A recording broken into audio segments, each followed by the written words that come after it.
दोस्तों G20 की बैठक चल रही है और बड़े बड़े देशों के विदेश मंत्री भारत में पहुंच चुके हैं और बहुत सारी मीटिंगें भी हो गई हैं। लेकिन इस G20 बैठक की जो सबसे बड़ी न्यूज है वह आई है कि अमेरिका ने चीन को भयंकर फटकार लगाई है। आपको बता दें कि अरुणाचल प्रदेश को चीन हमेशा से अपने चीन के नक्शे में दिखाता है, जबकि हकीकत यह है कि अरुणाचल प्रदेश भारत का अभिन्न अंग है। और इसी क्रम में अमेरिका ने उसे साफ साफ फटकार लगाई है कि अरुणाचल प्रदेश को अपने मैप में यानी कि अपने नक्शे में दिखाना बंद किया जाए और उसे इस फटकार को झेलना पड़ा। अब देखना यह होगा कि चीन इस पर क्या प्रतिक्रिया देता है। यह सब कुछ कैसे हुआ और कैसे फटकार लगाई गई, यह सब जानकारी आपको थोड़ा सा विस्तार से बताते हैं। दोस्तों, हाल ही में हुई G20 बैठक के दौरान अमेरिका की सीनेटर जेफ मर्कले और बिल हेगर्टी ने साफ साफ कहा है कि हम चाइना का जो अरुणाचल प्रदेश को लेकर क्लेम है उसे हम खारिज करते हैं।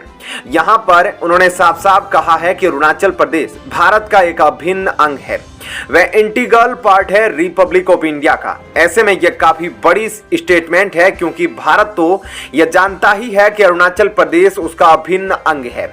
लेकिन अब एक अमेरिका जैसा बड़ा देश जो कि महाशक्तिशाली है, वह जब यह बात बोलता है तो दुनिया के जो बाकी देश हैं, जो शायद इस बात को लेकर कंफ्यूज थे कि वह किसको सपोर्ट करें, उनका ओपिनियन काफी ज्यादा क्लियर हो जाता है। यह तो आप सभी जानते हैं कि अमेरिका की मिलिट्री और कल्चरल पावर काफी ज्यादा स्ट्रॉन्ग है।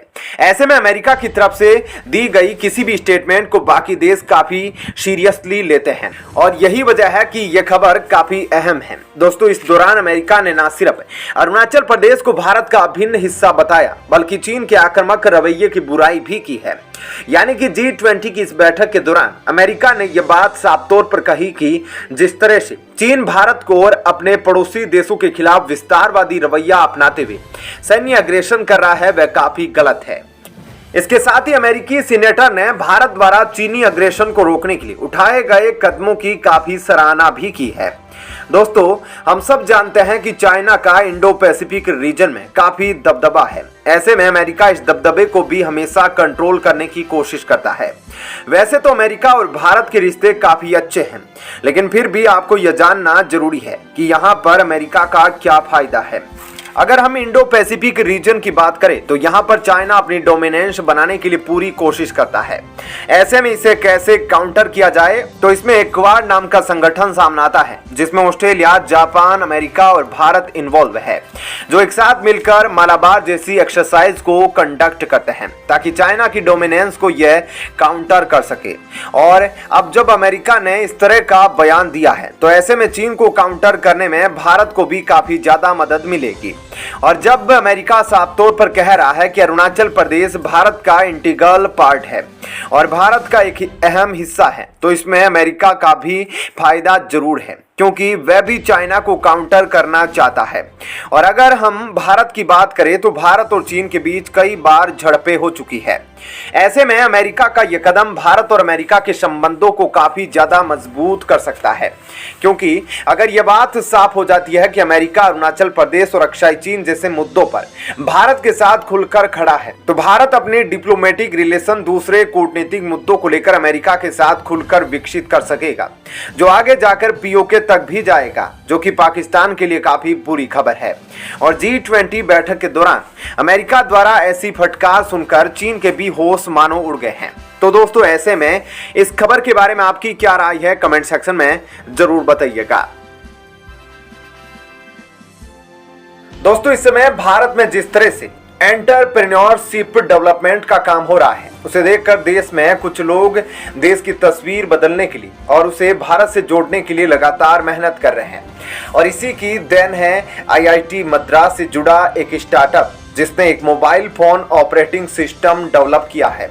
यानी कि एक ऐसा ऑपरेटिंग सिस्टम जिससे कि किसी भी स्मार्टफोन के सोल को बनाया जाता है। इसका नाम भारत OS है, जिसे शॉर्ट में भार OS भी कहा जाता है। ऐसे में कहा जा रहा है कि कुछ ही सालों में यह ऑपरेटिंग सिस्टम हम सभी के मोबाइल फोन के एंड्रॉयड और iOS को रिप्लेस कर देगा। भारत सरकार ने इस पर भरोसा करते हुए पैसा लगा दिया है। दोस्तों, आपको यह भी पता होगा कि मोबाइल ऑपरेटिंग सिस्टम के मार्केट में अभी गूगल के एंड्रॉइड और एप्पल के iOS का ऐसा दबदबा है कि उसके आगे विंडोज और ब्लैकबेरी फोन कब आए और कहां चले गए इसकी किसी को खबर तक नहीं। इसलिए भार ओएस के जरिए भारत ने खास कदम उठाया है। तो चलिए देखते हैं आज इस ऑपरेटिंग सिस्टम के बारे में विस्तार से और जानते हैं क्या है यह एंड्रॉइड और iOS का दबदबा। तो चलिए देखते हैं आज इस ऑपरेटिंग सिस्टम के बारे में विस्तार से और जानते हैं कि क्या यह एंड्रॉइड और iOS का दबदबा तोड़ पाएगा। दोस्तों, भार ओएस भारत सरकार की फंडिंग वाला प्रोजेक्ट है। इसे IIT मद्रास के startup Jammu and Kashmir operations private limited ने डेवलप किया है। टेक्नोलॉजी के लेवल पर यह काफी हद तक एंड्रॉइड जैसा ही है, जिसे आप एक तरह से एंड्रॉइड का फोक्ड वर्जन भी कह सकते हैं, क्योंकि यह भी AOSP का इस्तेमाल करता है। इसलिए एंड्रॉइड और इसके फंक्शन में काफी सिमिलरिटी देखने को मिलती है। दोस्तों, सबसे पहले आपको बता दें कि बिना ऑपरेटिंग सिस्टम के कोई भी मोबाइल काम नहीं कर सकता। इसलिए एप्लीकेशंस का इस्तेमाल करने के लिए हमें सिस्टम सॉफ्टवेयर की जरूरत पड़ती है। और यह तो आप सभी जानते होंगे कि अभी एंड्रॉइड और iOS पर ही सारे स्मार्टफोन चल रहे हैं। गूगल और एप्पल जैसी कंपनी इसके जरिए कितना और किस तरह का डाटा जुटाती रहती है, इस बारे में समय समय पर चिंता जताई जाती रहती है। ऑटो और Google pre installed app services का सहारा लेती है, लोगों को मजबूर करने के लिए कि वे सिर्फ उनके ही प्रोडक्ट का यूज करें। इसके जरिए वे डाटा कलेक्ट करती है और गूगल के प्ले स्टोर ऐप्स भी थर्ड पार्टी सर्विसिंग के साथ डाटा शेयर करते हैं। यानी कि अगर एंड्रॉइड की बात की जाए तो यह कितने लेवल पर हमारी प्राइवेसी के साथ छेड़छाड़ करती है, इसका आप सिर्फ अंदाजा ही लगा सकते हैं। जबकि ऐसा बताया जाता है कि भार ओएस में कोई डिफॉल्ट ऐप सर्विसेज नहीं है। इसका मतलब यह है कि यूजर जो चाहे डाउनलोड कर सकता है और आप कई तरह के परमिशन मांगते हैं। इस लिहाज से भार ओएस में यूजर्स के पास ज्यादा कंट्रोल होगा कि वह अपने पसंद के ऐप डाउनलोड कर सकेगा, जिसके फीचर पर उसे ज्यादा भरोसा होगा। इसलिए यह प्राइवेसी के लिहाज से ज्यादा सेफ माना जा रहा है।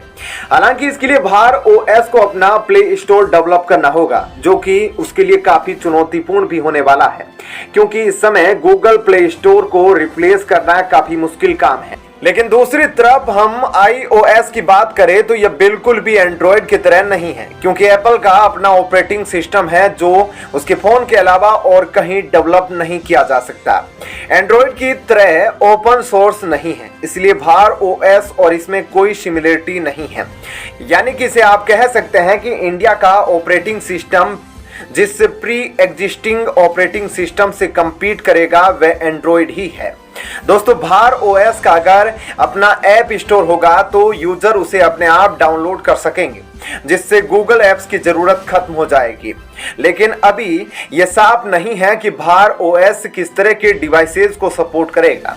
हालांकि भार ओएस की राह आसान नहीं होने वाली है, क्योंकि अगर इसने गूगल ऐप्स नहीं होंगे तो ऐसे में इसे कितने लोग प्रेफर करेंगे यह कहा नहीं जा सकता है। इसके अलावा स्मार्टफोन कंपनीज को भी इस बात के लिए राजी करना आसान नहीं होगा। ऐसे फोन लॉन्च करें जो भार ओएस पर चले। ऐसे में देखना दिलचस्प होगा कि टेक्नोलॉजी का इस्तेमाल में इंडियन कंपनी यूजर्स का दिल जीत पाती है या नहीं। तो दोस्तों, ऐसे में इस खबर के बारे में आपकी क्या राय है, कमेंट सेक्शन में जरूर बताइएगा।